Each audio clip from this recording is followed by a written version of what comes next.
directly to politics, but there is a comment that has come out by one politician who's running for president, Rick Perry, who is accusing State Department diplomats of not carrying out policies that are in the best interest of the United States. He said the Secretary of State is excluded from that, but there are other people who are not carrying out policies that would be best for the United States. Are you familiar with those comments? Do you have anything to say? I've seen those comments, Jill. I'm going to say it again, and I know I'm going to have to say it 400 times between now and a year from now, November. We are not, from this podium, going to get into back and forths with the candidates. That's for the campaigns to do. It's not for us to do here. You're not even going to defend the integrity of your fellow career State Department employees? I'm certainly always going to defend the integrity of my fellow State Department employees. I'm not going to do it in response to a candidate. Well, Tammy. okay, there is a suggestion out there that that career State Department, regardless of who it's from, but that career diplomats are not acting in the best interests of the United States. Is that? Do you think that's a fair criticism? I reject it completely. Thank you. Can I ask you about, there are some reports out there that there will be a meeting in Riyadh on Thursday, and that President Saleh may be there to sign the GCC agreement, and that a U.S. representative may be there as well. Have you seen those reports or heard? I have not, Cammie. If we have anything on that, we'll get back to you. Okay. Could you go back to the candidates, the Republican candidates? Could you explain to us if they actually reach out to the State Department and say, we want to know about this issue or that issue regularly? I mean, do they do this as a matter of course? At various times, in various campaigns, whether it was a Republican administration and Democrats running in opposition or the other way around, people who are close to candidates may or may not ask for the administration's view, for the State Department's view.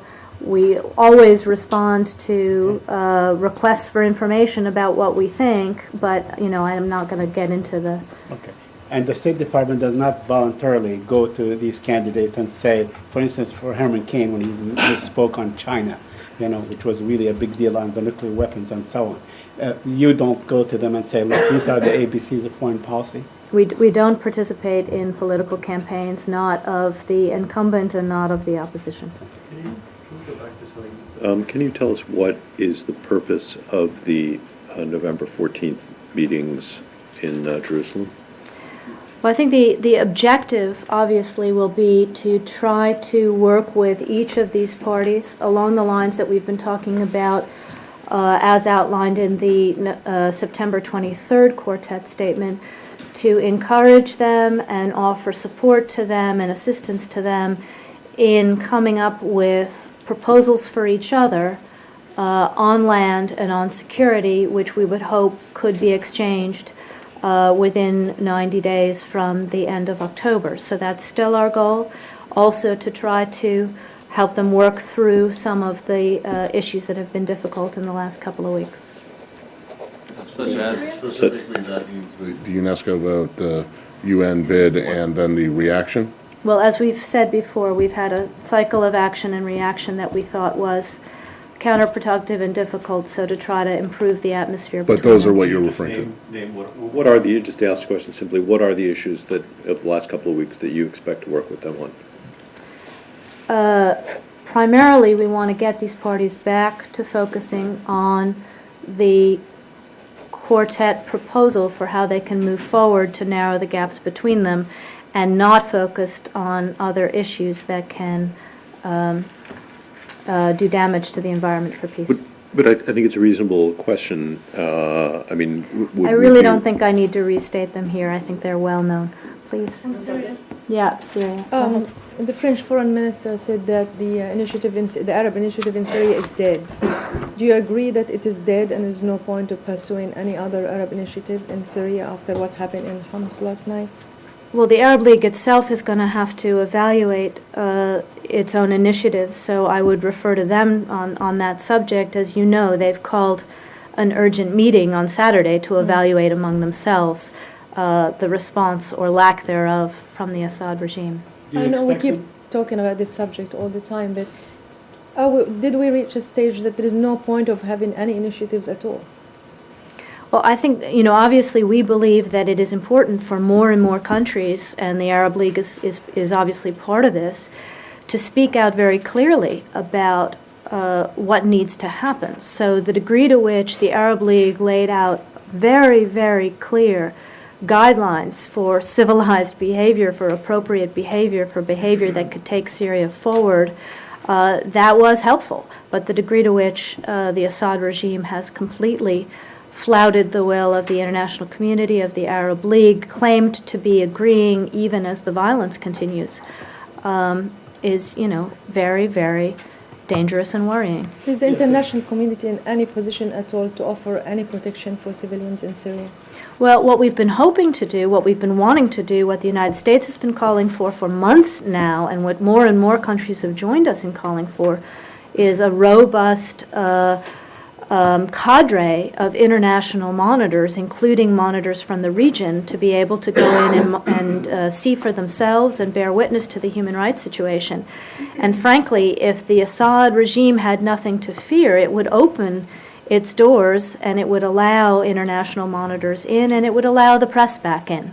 So we are very concerned, and we think that that would be the best protection for civilians if there were more international and press eyes on their streets to make clear what is happening there. Yes, Victoria. Is it your wish or your expectation that the Arab League would take the bold move and suspend Syria's membership in the Arab League on Saturday? You've asked this question several times in several ways, Saeed. I'm not going to get ahead of what the Arab League will decide itself. Okay, one more. Yesterday, the Syrian army took back an area called Baba Amro, which was like the rebel stronghold and so on. And as a result, there is a humanitarian disaster, quote unquote, according to reports. Is there anything that can be done to, let's say, alleviate the suffering of the people of Homs? Well, again, this is what we are hoping to do, first by getting monitors in. Obviously, if those monitors determine that there is the kind of humanitarian disaster, then the international community would want to help with that if the Syrian government will allow us. But what you have is a completely hermetically sealed system as the violence continues. So it is both frustrating and extremely worrying for the international community. Is it advisable for the International Red Cross and the International Red Crescent to reach out to the Syrian government so they can get supplies into these, stricken areas? Well, I think that they've been trying. They're obviously aiding refugees who have crossed over into Turkey. Anything else on Syria? Here, please. Yes, are you in contact with the Arab League before the Saturday meeting? Have we been in contact with the Arab Coordinating League? with the Arab Yes, League? Jeff Feltman has talked to his counterparts in a number of countries in the Arab League. Any suggestion, U.S. suggestion for this meeting? Well, I think that we're gratified that they are meeting again so that they can evaluate where they're going to go. Our interest is in staying in touch with them, and we'll see what they decide to do when they meet on Saturday. Please. NATO General Secretary Rasmussen was here. We have seen the readout with the meeting with the President. If I'm not mistaken, I didn't see any readout from the Secretary meeting. Is there any way you can elaborate on that? And specifically, if Syria was one of the topics. Well, the Secretary hosted dinner for Secretary General Rasmussen last night after the President's meeting to follow up.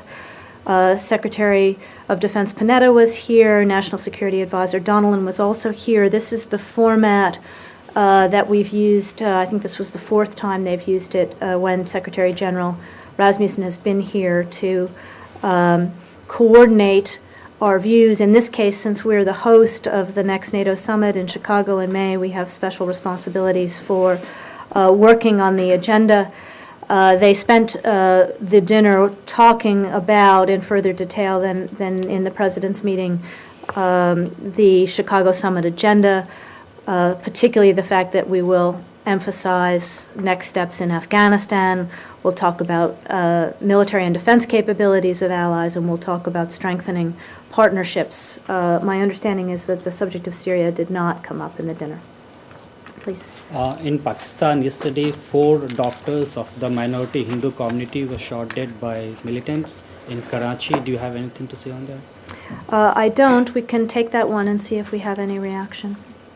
Please. So, follow on the South Asia, please.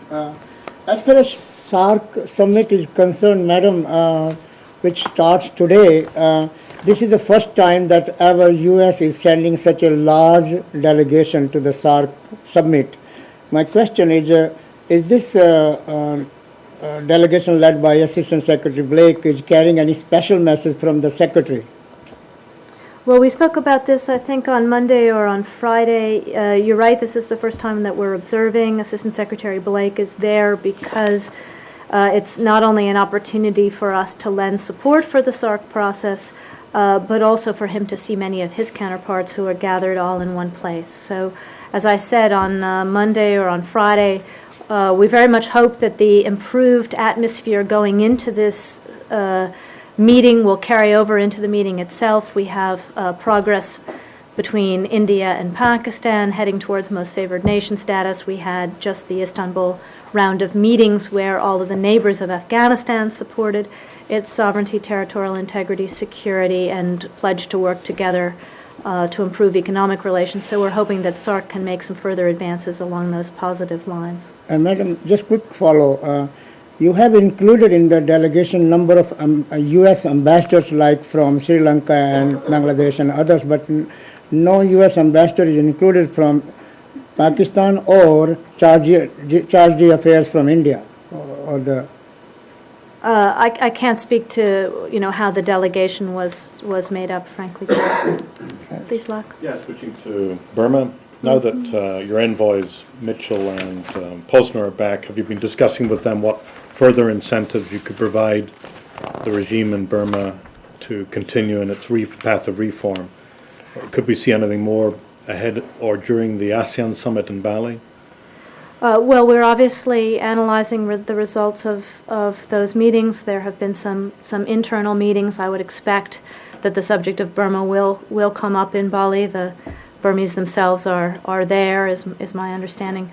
So I think we're continuing to evaluate some of this progress that we've seen, but also to talk very clearly to the Burmese about further progress that is required. So are you looking at more incentives? For example, I think you've talked already about, or Posner and Mitchell talked about microfinance loans, easing up travel restrictions. Would there be further incentives on top of this that we could expect?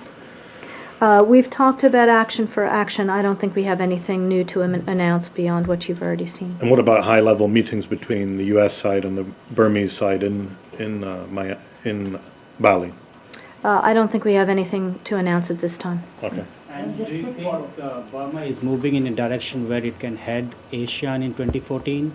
Where it can head or chair ASEAN in ASEAN? Yeah, in 2014. I'm not in a position to speak to that at this moment. Madam, just quick one. Today is World Freedom Day, and do you see any changes in the future as far as freedom of the press around the globe, and also those who are seeking freedom around in many countries that they are been crying and asking for the U.S. help? Just a small question, Goyle.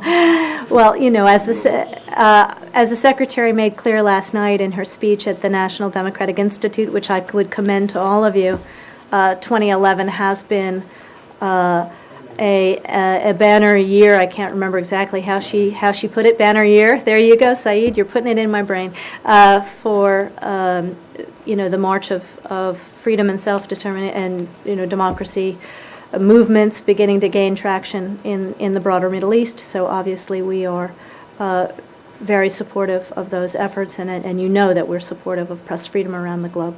Are we all ready for freedom from this briefing? Would you like to be free from this briefing? I'm certainly ready. Dave in the back. On that, Secretary Clinton's speech. Yeah. Some former officials from the former administration criticized this speech for not giving any credit to former administration, whether freedom agenda, democracy agenda. Was this topic at any rate came out during the preparation of the speech, or how do you respond to this criticism? Well, I'm not going to get into the internal preparation of the speech, obviously. You know, I think the Secretary does make clear